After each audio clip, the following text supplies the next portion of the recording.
people were getting lost in my DMs, how to organize this, where people go once they contact me, or how do I follow up with them when they contact me? So I had to really sit down and do a deep dive into what process I wanted to take them through. Hey there, it's Tamany Hall, owner of The Simple Touches, and this is Simplifying Social Media. Get ready to navigate the dynamic world of real estate in the online realm. Join me as I chat with industry leaders who spill the beans on insights, strategies, and actionable tips. Whether you're a seasoned pro or just dipping your toes, we're turning followers into deals, step by step. Make sure that subscribe button gets some love and grab your notepad. We're diving right in.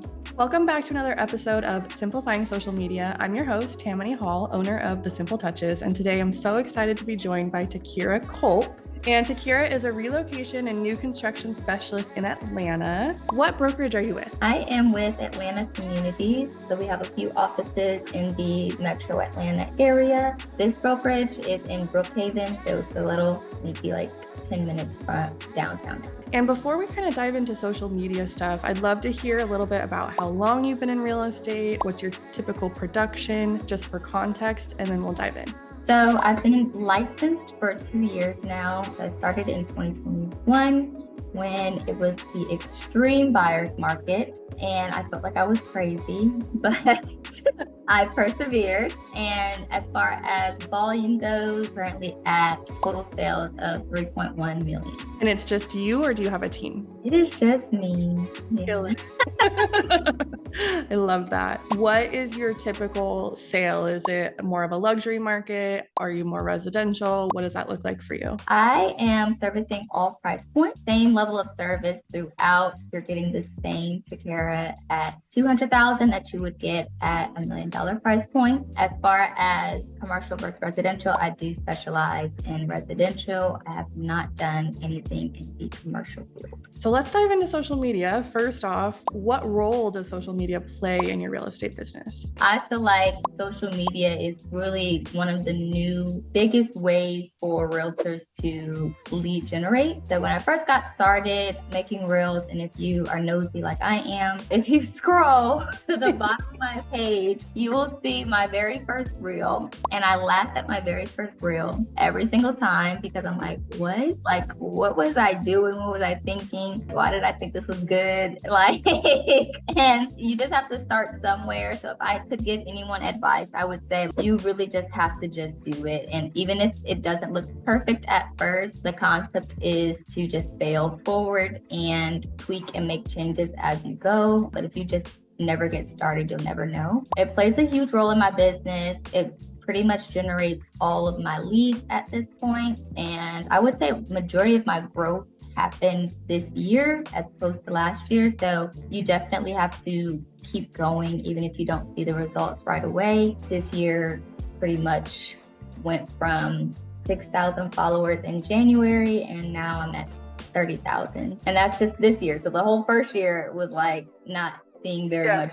I want to put emphasis on that because I feel like it can be discouraging when you're posting and, not getting any traction. Definitely keep going and keep posting the content and getting better at it. I feel like the magic really happens right after 5,000 followers, because then it just starts taking off exponentially and you're like, what is happening? Right? You're like, what? What did I do this time? Did you do something different, or you just kept getting better little by little and then all of a sudden it just took off? I just kept getting better and better little by little. I started to just take my time with seeing what angles looks the best, taking a step back and like really trying to get the pieces of the property that I felt like were the eye catchers or the ones that would make the house sell. Like usually I always try to get the kitchen. Everyone wants to see the kitchen. I always was like, okay, I need to try to get the kitchen in my videos. Like I feel like the kitchen gets the most views, putting emphasis on the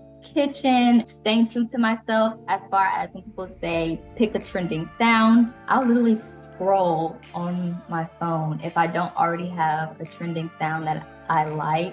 And then as far as the editing goes, just started to take into consideration lighting being a big factor, going a little bit slower. My first video was like super rushed and I'm like, having the camera go through the house. Like, I'm like, they can't even tell what's happening. Like, they don't even know what room they're in right now. I was like, let's slow down. Like, I don't even know where the camera's moving to. I know you mentioned branding, which is like super important. Music, colors, fonts, all the things. Can you tell me a little bit about your journey? I know you've been on Instagram about 2 years, is that right? For your business? For business, yes. How did the brand develop as you kind of got more attention on you? So definitely, as far as establishing the brand, was me wanting to target buyers and sellers, properties, things of that nature, who I am as a person. So I would say, as far as establishing your brand, is you have to kind of know what you represent and what you want your business to mean to others. My thing with real estate that I'm big on is using real estate to build wealth and how that can change the trajectory of a family's life, and how you can invest in real estate. You know, your first home doesn't have to be the perfect house. You stay in it for 2 years and then you can level up, start buying other ones, use that as an investment. I'd like to be able to coach and guide my clients through scenarios like that. Just really diving into what you want your viewers to know you for. Kind of honing in on a niche, because there's different aspects of real estate. There's some people really like investments, some people like luxury, quote unquote. I like new construction homes. I like design elements. I used to want to be an interior designer when I was younger, and then I went to like a design class and realized maybe I'm not the best at drawing. I wanted to be an interior designer, so I really love when I'm able to see a property that has design elements that maybe look a little different, that's maybe contemporary, looking at their lighting fixtures, looking at where they decided to have the large floor-to-ceiling windows, the drapes, anything like that. Just paying attention to detail is something that I really like, and being true to yourself. Don't try to imitate something that someone else does and what they like, because I feel like you're not being transparent. Do a deep dive into what truly interests you, and then take that and just start focusing on it to establish your brand, and only put that out there. Because I've also worked with investor clients where they might buy like a small $150,000 house that needs to do complete renovation. While I'll post on my story, I won't post that on my actual feed, because my feed is to target single family homes, not so much investment property homes. So you do have to find your niche and kind of just stick to that and what you're presenting, and then stick to that, stay consistent with it. And I think that's kind of what will establish who you are and what you're putting out for the world to see. That was so beautifully explained, because I feel like a lot of my clients really struggle with choosing a niche. They're like, I don't want to rule out anyone. I don't want to like someone to look at my page and think I can't work with him. I love your idea of putting the not so niche-y content in the stories. I've never heard that before. That's really cool. And I still would say, like, I had that same setback of feeling like people are only going to think that I'll work with them if selling them $1 million house. That's not the case. It's really just showing your expertise and showing your knowledge. Once you do talk to them, they'll understand that it's not just, you can only work with me if I'm buying $1 million house, and it's not the case. We service all price points. At one point in my career, I hope to be an investor myself. So I did like a little sweep of your page. It seems like you do post a lot of house tours. Mm-hmm. How often are you going and like filming house tours? Is that like a daily thing for you? Absolutely not. I usually will pick a day out of the week and do content where I will go out and view a couple of homes. Maybe it's an area that I want to familiarize myself with, kind of like a win-win situation. If you are getting started in real estate and say you don't know an area, Atlanta's pretty big. So depending on where you are, while you may live on one side of town, the other side of town can be completely different. So you might want to drive to that side of town, see what's available in the market. It makes you more well-versed to your clients that come to you and say they are looking in different areas. Now you kind of know the inventory in that area. You know the streets a little bit, you know what's over there, you know the shops, you know the restaurant. So kind of just preview an area and see what's out there. Maybe see like 2 to 3 homes in a day, and I try to make them close together so it doesn't take too much time. But I might go see 2 or 3 homes on a weekday and see what they have to offer, see what the price point is. I'll post it 2 to 3 times a week. Do you feel the majority of your social media leads are coming as buyer leads from those reels directly? I would say yes, that and my website. So my website helps with people that want to just kind of browse the market as well. Sellers usually are the ones that will book a seller consultation with my link in my bio. And I feel like what draws the seller in is the marketing of the property, how the property is presented. It's like a portfolio for you of like, this is what I do for you. Your social media should be like a resume. As far as like capturing the leads on your website, do they have to insert their email to search for properties, or how does that work? Exactly. So when they go on my website, they have to register. So they have to put their name, phone number, and I think email. It's basically like just creating an account.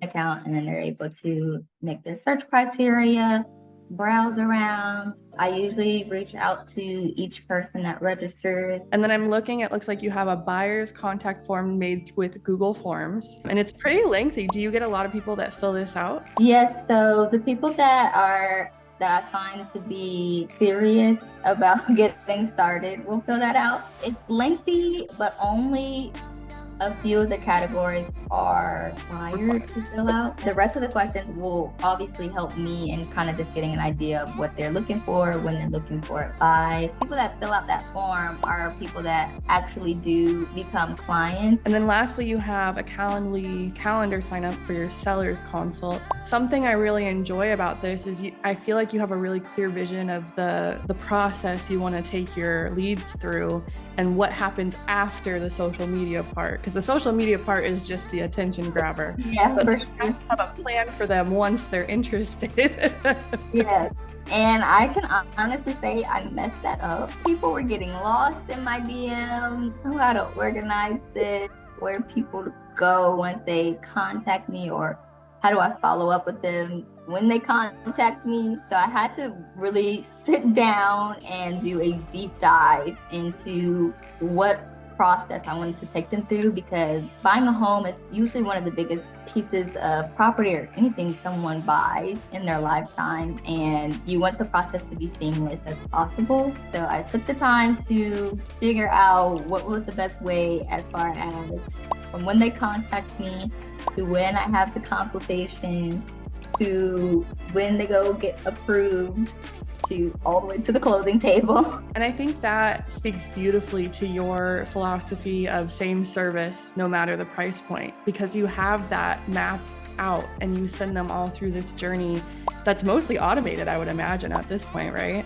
Yeah, pretty much. I feel like once you lay it out, the process that you want to take them through, you pretty much, in your mind, you already know exactly what's about to happen. So it doesn't even take much effort or much thought to say, oh, they sent me their pre-approval. I know exactly where they're at in the process. Let me send them this. This will detail the next steps. I'm going to schedule a call with them. We're going to set up our tours. We're going to go view properties, blah, blah, blah, blah, blah. And it's like second nature becomes, because now you know, and it makes it easier for you to explain to your client. What do you suggest to have on screen in the first few seconds to hook a viewer? What I have on screen is usually the location of the property, because once again, I'm in the Atlanta area. So even if someone out of state sees it, they need to know where this house is located. And then in the caption is where I'll detail as far as bedrooms, bathrooms, square footage, price, features, things like that, or basement, whatever. You can go into details for, put that all in the caption. That way, if people are reading in your caption, they see your call to action at the end saying, like, if you want to see this home, send me a message, or are you ready to buy? Schedule a consultation. Something at the end with my signature. That way, you're bringing your audience in and they're reading the caption and they know what to do next. The biggest thing I find agents do wrong is I have no idea where you are in the world. And it might exactly. So you need to know where I'm at. You need to know. So yeah. It might be a beautiful house, but like if I have zero interest in moving there, I don't know if this applies to me type of thing. Exactly. And that's another thing as far as with relocation clients go. They see the city and state and they're like, oh, I need to relocate there. She's there. Other than home tours, what else are you posting? I'll post lifestyle, so like branded photos, vacation reels, traveling. I went out of the country for the first time in my life this year. Where to? I went to Jamaica. Oh my God, so fun. It was beautiful. Yeah. So started posting that and I was like, I could be a travel blogger. But it was still fun. I post that, photos of me with friends. Maybe I'm out at a restaurant. Maybe I'm at a networking event. As far as my story goes, I feel like I post more of like a day-to-day aspect. And like going back to your resume metaphor, if you think about a resume, it's not only your education, for example, if we want to compare to education, you have to include other things about yourself or else people are like, I don't know who this person is. Yeah, and they don't know who you are. They don't know if they want to do business with you. First impressions matter. Be true to yourself, but present yourself well. What tips or advice would you give to an agent who's having a really hard time getting any leads off of social media? Honestly, I would say just keep going. I know that's bad, but I didn't get my first lead from social media. It took about a year for me. So it's not an overnight thing. If you have to keep going, you do have to stay consistent. I would say to set a goal that you're actually able to achieve. I felt like when I got started, everyone would say, you have to post 3 times a day. And that's not who I am. I do not post that often. For me to just start posting 3 times a day made me feel like disingenuine. And you don't want to post just to post. Post quality. Like that one quality video can measure up to those 3 that you just put out there because you were trying to make 3 videos in one day. I love that. That is such good advice. Yeah, so just make that one quality video that you know that you can make. Stick to posting that. And I only posted once a week. And then once I got good at posting once a week, I was like, I can do this some more. Like, this isn't so bad. I'm a little quicker at it. I know how to edit the video. Let's do 2 times a week. Let's do 3 times a week. And then you kind of just grow from there. The algorithm likes that too. Like if you're committing, for example, to 4 a week, it would prefer that you do 4 and 4, like 4 this week, 4 next week versus 8 this week and 0 next week. Like it likes the consistency of it. And I think we really see that after the 5,000 followers, it just really starts to ramp up once it realizes this person is consistently putting out good quality content. Start to show you some love back eventually. Yeah. So eventually. Right. Even if you're getting no, same thing with stories, the polls. I was so nervous to write a poll in my story because I was like, what if no one answers? And it's like, so what? And now if I post a poll, people will actually respond, people will ask questions, people will thumbs up, thumbs down, and it starts to get engaging, but it's like you have to at least start. Hey, where can everyone find you? Instagram is at Takarah the Realtor. Same with the website, takarahtherealtor.com. My Facebook is just my first and last name, Takarah Fault. And then TikTok is Takarah the Realtor.